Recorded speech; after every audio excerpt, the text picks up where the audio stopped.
Hi, I'm Ashley Miller, the proud superintendent of Rhodes School for the Performing Arts, and I'm here with my technology team, Mrs. Baker and Mr. Lockett, and this is Chalk Talk.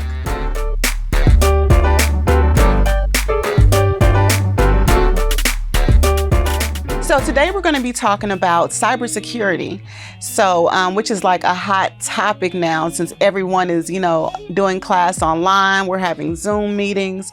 So what are some of the things that you've seen here at RSPA as far as kids possibly going to sites that they're not supposed to, and what are we doing to combat that?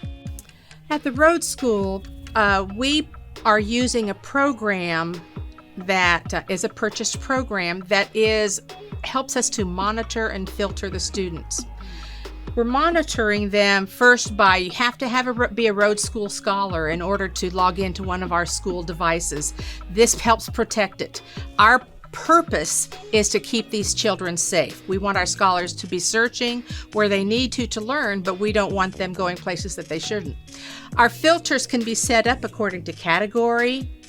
It can be set up according to specific websites, and it can be also set up according to specific words. We all know some special words that the kids all want to find and they all want to search them, but that's not our job to do. Our job is to protect them and to teach them their academic subjects. So we put in those words. Every time we find out a new word or a new site, we put that into our filters. With GoGuardian, we can see basically every keystroke that the student makes. And I can print out, download, share with the parents every single site that student has gone to within the last, actually I can go back a year. Wow, so that gives me great peace of mind. It tells me exactly. And I do get what's called smart alerts with GoGuardian. On the screen, it will pull up a restricted sign and the students can't see anything, but it shows me exactly where they go when I could go in and look at it. It gives us the opportunity to talk to the student about, why are you going there? Is this really an appropriate thing you're spending your time on? Is this really part of your academic studies? And we encourage the parents to be a part of that conversation too, because we're not trying to hide anything. We want this to be an open conversation so that they can help us guide these students in the appropriate way. GoGuardian is an awesome program. One other portion I just want to talk about for 1 minute is that the teachers have control when the students are on. They create their class, and when they are, for example, if the students are doing an online activity, the teacher can see on their screen every tab that the student has. When they log into the class, she's recording, it records it if they choose to, and it also lets them see. It gives the teacher the opportunity to stop a tab. If let's say they're trying to get into music, if they're not supposed to be listening to music while they're doing an activity, the teacher can close the tab. The teacher can also pull up a chat saying, are you having trouble? First of all, can I help you guide you through this? Or she or he, can also say, is this really the place that you should be looking for that information? And they can actually completely stop them wherever they try to go. The good thing about that, another protection that we have, is the chat. The students cannot chat with each other because we believe this needs to just be between the teacher and the student. We can't control what the students have said to each other if we can't see it. So we just block that off. In fact, we do that with a Google control also. We have filtered the chat or instant messaging because we want these students to learn to appropriately use these devices. That is wonderful. That's wonderful. So what's the top site or the most dangerous site you feel like our students are searching for or trying to get on? If it has the word games in it, it's pretty much where they're all wanting to go. They want to just go to games. And the thing about the games that kind of,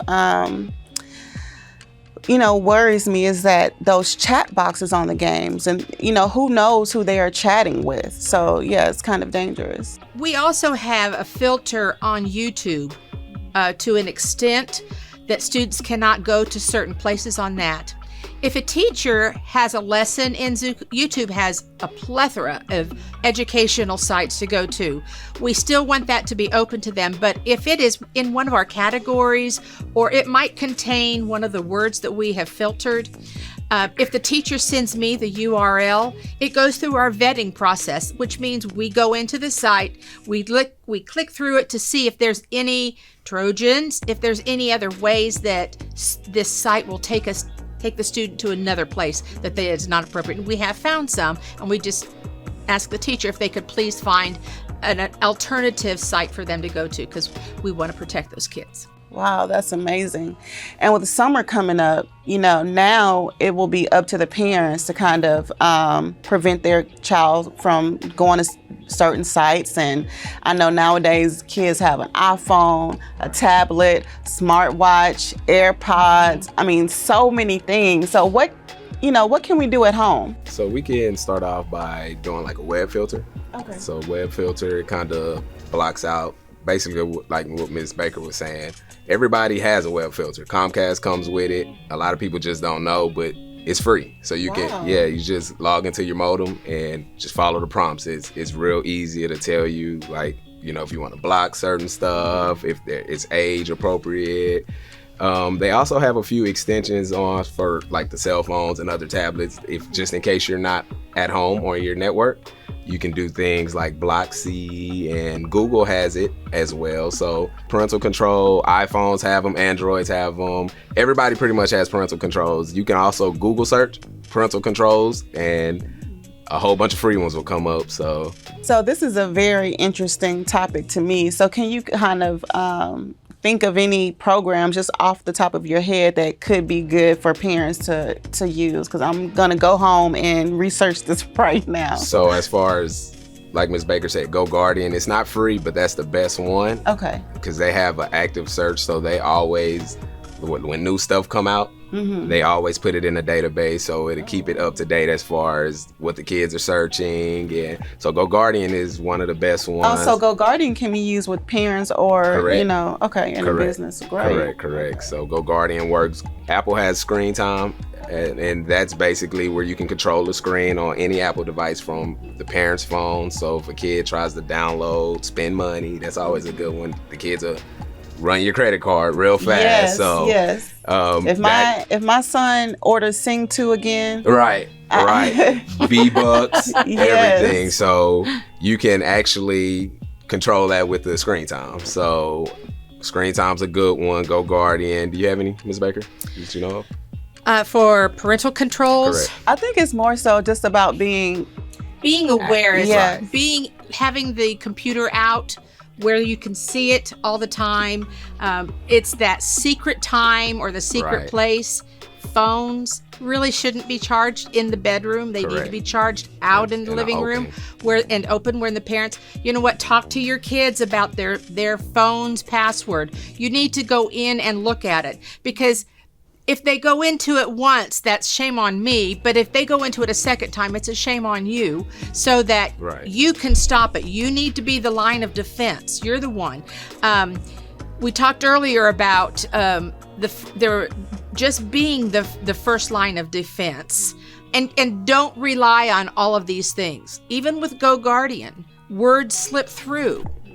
It's when we find those words by going through my Smart Alert or going through the different, watching where the students are going, it's finding those words and blocking those kinds of things in your filter, in your Comcast, or in your any of your networking filters. That's great. Well, I definitely have a peace of mind just listening to you guys, knowing what I can go home and do right now, and also just knowing that our students are protected here at RSPA. So I want to end the show the way I always end it, which is tell us one thing that you guys love about RSPA. One of the things that I love about here is that we provide one-to-one technology for these students. A lot of schools do not do that. Our administration has gone above and beyond getting one-to-one technology, not just the technology, they're giving us these apps that the students can actually learn. Correct. And it's tying these applications to the learning that they're doing in the classroom. And it's the collaboration between the technology and the teachers, I believe, that is making a real impact on bringing those students that we lagged a little bit during when we were doing COVID. It happened to everybody, every school district. But between those two applications, or not two, but between the applications and the classroom itself, I really believe that we are going to see a wonderful, wonderful improvement in our scores. Scores are important, but what's more important is that these kids are really learning for life. And I have to agree with that. Said it best. Said it best. Well, thank you for tuning in. This is Chalk Talk, and I'm Ashley Miller.